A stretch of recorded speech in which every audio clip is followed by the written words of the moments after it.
Hello and welcome back to set theory. In last part, we defined what an ordered pair is using Kuratowski's definition. And today, our main goal is to define the Cartesian product of two sets A and B. In other words, the Cartesian product of A and B is just going to be the set of ordered pairs such that the first guy is in A and the second guy is in B. But here's a question. How do we know this set even exists in the first place? It's not obvious. It's something we got to prove. More formally, we want to prove that if the sets A and B exist, then this set exists as well. This would be the set of X which are equal to at least some ordered pair A comma B, where A is in big A and B is in big B. Once we prove this set exists, we'll define it to be the Cartesian product. How do you prove this? Well, be patient. We'll do it later. Before we prove this, I want to go over a different theorem that's actually going to help us in the proof. The theorem I want to prove now says that if A is in big A and B is in big B, then the ordered pair has to be in the power set of the union of big A and big B. This theorem's helpful because it tells us that there exists some set containing all the ordered pairs, where the first thing's from A and the second thing's from B. So let's prove this. Assume this is true. We want to show that this is true. We want to show that the ordered pair is in this set. By definition of ordered pair, this guy's the same as this. But now being in the power set of this guy is the same as saying you're just a subset of this guy. The reason for that is that the power set is just the set of all subsets of this guy. To prove that this guy's a subset of this guy, we just got to show that everything that's in here is also in here. In other words, we want to show that both of these guys have to be a member of this guy. But now being in the power set is logically equivalent to being a subset of whatever set this is. Likewise, this is logically equivalent to this. All right. Well, saying this is a subset just means that what's ever inside has to be in here. And likewise, saying this is the same as saying that both of these guys have to be elements of this set. So we want to show that A, and B are all elements of this set. So we want to show that A and B are both elements of this set. But that's obvious, right? Because we assumed A is in A and B is in B. Since A is in A, it must also be in the union. And since B is in B, then it must also be in the union as well. So therefore, this is true. And that concludes the proof. So moral of the story, this power set contains all the ordered pairs. Okay, now let's return to our theorem from earlier. Let's try to prove this. So suppose A and B are sets. Well, if A and B exist, then this set has to exist as well, right? Because if this set exists, then you can use the axiom schema of separation to form the subset of things in that set satisfying this property. All right, now this looks very similar to this, right? So here's the trick. We want to show that whenever this property is true, then you have to be in the set anyway. If we can show that this implies this for all X, then we know that this set can be rewritten in a little bit nicer notation like this. And since we know that this set exists, then this set's going to have to exist as well. But how do we show this? Well, suppose this is true. Suppose X is equal to some ordered pair where the first thing's in A and the second thing's in B. And here's where the theorem we proved earlier is going to be helpful. Since we know little a's in A and little b's in B, then we know by this theorem that the ordered pair has to be in this power set. So since this is true, then the theorem tells us that this has to be true as well. But what is this guy right here? It's just X, right? So we've proven that X is an element of this set, which is what we wanted to show. And that concludes the proof. Okay, so the moral story is if A and B exist, then that set of ordered pairs exists as well. Okay, now that we've proven that this set exists, we can invent a new notation for it. We define the Cartesian product of A and B to be this set. In other words, this guy is the set of ordered pairs where the first thing's from A and the second thing's from B. Now we can also rewrite this ugly set in notation that's a little bit prettier. Let me explain this notation a little bit because it's the first time I'm introducing it in my course. You have a more complicated expression here. What it means is that this set is really the set of x which are equal to this complicated expression, or at least some A and B and B. It's very common in set theory to make convenient abbreviations like this. So let's do a quick little example. What's the Cartesian products of these two sets going to be? Well, let me list the elements out. It's the set of things which can be written as an ordered pair, where the first guy is an element of the first set. So the first guy is either 1, 2, or 3. And the second guy is an element of the second set. So it's either 1 or 2. So it's going to have 6 elements. We know that each of these guys has to be in here. For example, if you pick out this guy, 3, 1, okay, well, 3 is in the first set and 1's in the second set. So therefore, this ordered pair must be in the Cartesian product. And conversely, anything that's in the Cartesian product has to be an ordered pair, and the first element has to be one of these guys, and the second element has to be one of these guys. And so if you did a formal proof and proceeded by cases, you'd come out to prove that these are the only cases you could have. And now, just as an informal note, it's interesting to see that this guy has 3 elements and this guy has 2 elements, but the Cartesian product has 6 elements. So it seems to behave like multiplication. However, this is just an informal note for now because we haven't formally defined what it means to multiply 2 numbers. Here's another exercise. If you do the Cartesian product of any set with the empty set, what do you get? Pause the video and think about it. Ready for the answer? Well, it turns out you just get the empty set. Why is this true? Well, towards a contradiction, assume this guy's not the empty set. Okay, well, if it's non-empty, that means there's at least some P that's in that set, right? But by definition, you're in this set if and only if you're equal to A comma B for at least some A and B in the second set. That's a contradiction, right? Because we're saying that there exists some B such that B is in the empty set, which is obviously false. So therefore, this guy's not non-empty at all. So it has to equal the empty set.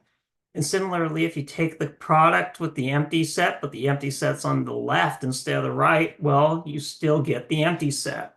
Proof's exactly the same, except this time it's A that's a member of the empty set, which of course is impossible, so we would get a contradiction. Okay, so the moral of the story is if you take Cartesian product, but one of the sets is empty, then you get the empty set as an answer. Okay, so we've proven that if at least one of A or B is empty, then the Cartesian product of A and B also has to be empty. But here's a question. Is the converse true?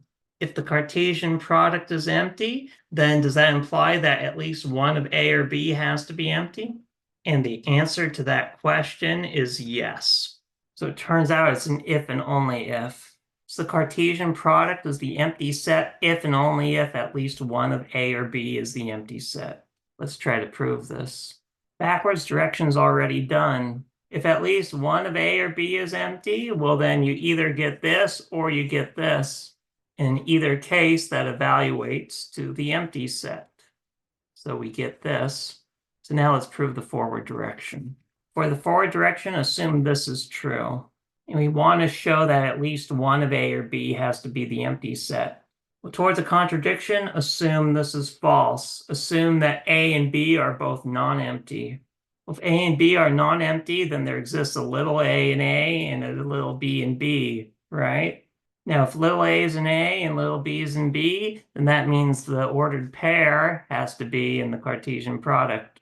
But this is a contradiction, right? Because earlier we said that the Cartesian product is empty, but now we're saying that it contains at least something. In other words, we're saying it's not really empty after all. So therefore, our assumption that they were both non-empty is wrong. And the truth is that if this is true, it have to be empty after all. So the moral of the story is you can tell if the product's empty or non-empty if you know both of these guys. Are they non-empty or empty? Here's a theorem that's almost obvious. Whenever you have a Cartesian product, the first guy has to be in A and the second guy has to be in B. Why is that?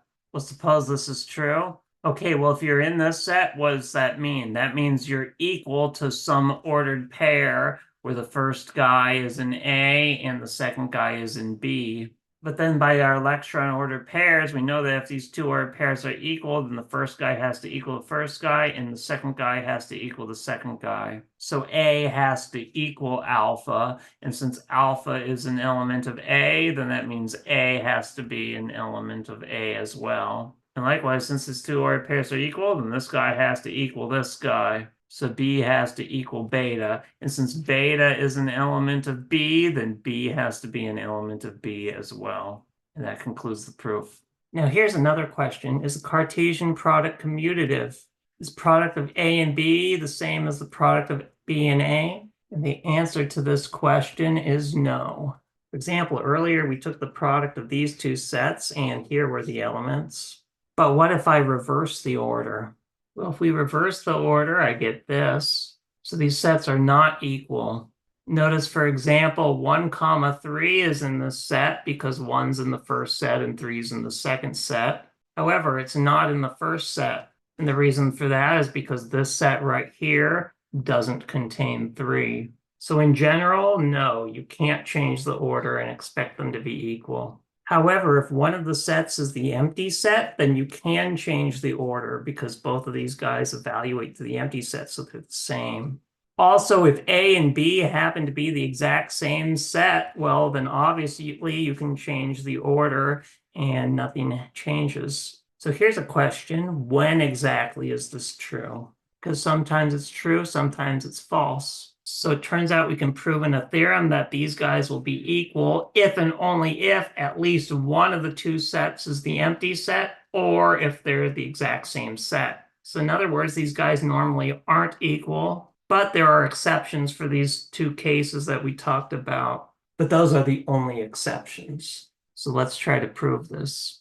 The backwards direction, we're already done, right? Because if at least one of A or B is the empty set, well, then of course they're equal because of this. So A cross B equals B cross A. And likewise, if A equals B, well, then we get this. So we can change the order as well. So now let's prove the forward direction.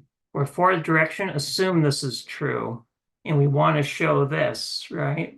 So you want to show that at least one of the guys is empty, or they have to be equal. How do we show this is true? Well, we show that if we assume this guy's false, then the only possibility is that this guy has to be true. So we assume A and B are both non-empty, and we want to show that A equals B. Okay, well, since A and B are both non-empty, then there has to be at least some A and B and B.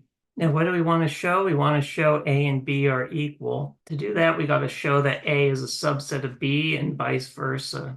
So let's prove that A is a subset of B, and I'll do it in a claim just to be organized. How do we show subsets? Well, we got to say let X be an element of this guy, and then prove X has to be an element of this guy as well. So let X be an element of capital A. Well, since we know X is in A and B is in B, then we know that the pair has to be in the product of A and B.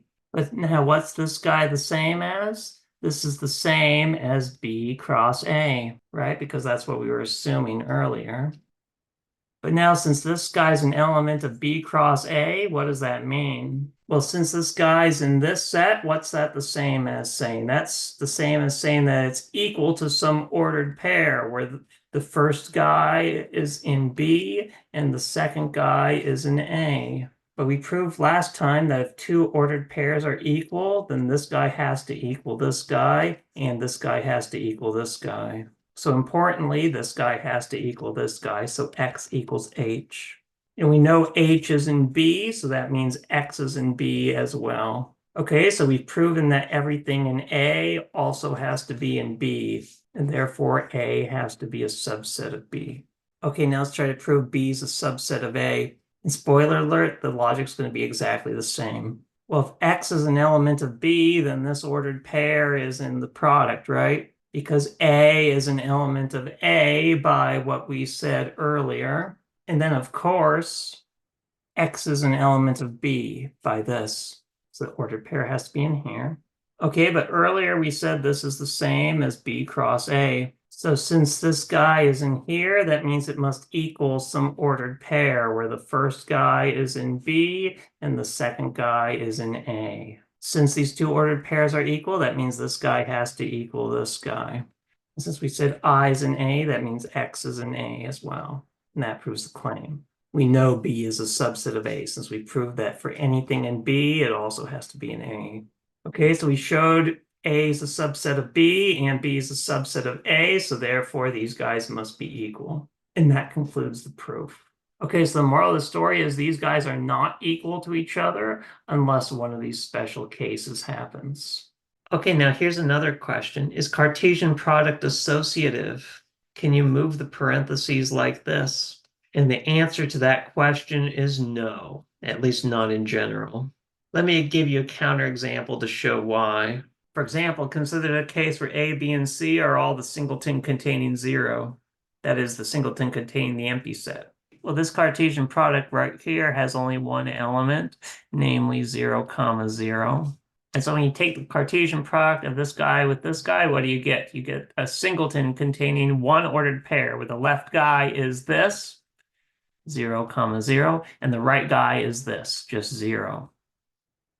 And by similar logic, this guy is also the singleton 0, 0. When you take the Cartesian product of this with this, you get the set of ordered pairs where first guy's in here, second guy's in here. So you get a singleton containing one ordered pair, namely the ordered pair where the first guy is 0, this, and the second guy is this ordered pair, 0, 0. However, these two sets are not the same. Why not? Well, towards a contradiction, assume they are the same. Well, if these are the same set, then they have the exact same elements, right? So since each has only one element, that means this guy has to equal this guy. And since these two ordered pairs are equal, then that means the left guy has to equal the left guy and the right guy has to equal the right guy. So if they're the same, then 0, 0 has to equal 0. But what is 0? 0 is just the empty set. And what is this guy? Well, by Kuratowski's definition of ordered pairs, it's just this. And this is obviously not empty, right? Because it has at least something in it. So if we say that this set equals the empty set, then that's a contradiction. So the moral of the story is that no, in general, the Cartesian product is not associative. So a big lie that a lot of professors teach are that this set is really just the same as this set, and so you can drop the parentheses and there's no ambiguity. However, it turns out these sets are actually not the same after all. However, a lot of mathematicians who aren't set theorists like to pretend that this set and this set are quote-unquote the same, because sometimes it's convenient to pretend they're the same and ignore the nitty-gritty set theory details. But since we care about set theory, we need to be super clear that this is not true in general. However, we see that this is sometimes true. For example, if A, B, and C are all the empty set, well, then both the left-hand side and the right-hand side just simplify to the empty set. Okay, so you might ask, when is it true?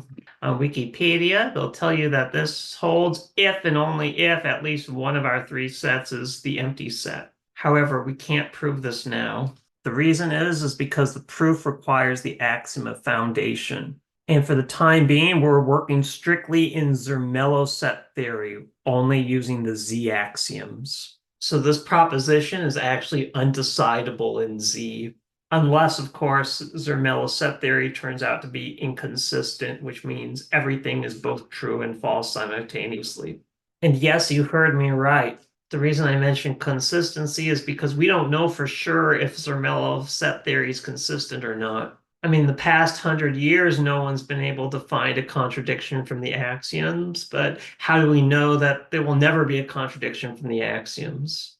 We hope there's no contradiction, but if someone finds a contradiction, then that means 0 equals 1 and everything's true, including this. So both this and its negation would be true. However, assuming Zermelo set theory is consistent, then the statement here is undecidable, which means you can't prove it true and you can't prove it false either. In ZFC set theory, however, you can prove this because you have the axiom of foundation. But anyway, since we're working in Z set theory for now, we're not allowed to use this. All right, now there's some notation I want to introduce. Sometimes you'll see people write A squared or A2 for this. However, this notation can have other meanings as well. For example, later on, you'll see that in some context, this could be interpreted as the set of functions from this set to this set. So even though this notation is a little more compact and convenient, Nevertheless, for the sake of clarity, I'm gonna, most of the time at least, prefer to write it like this in my lectures.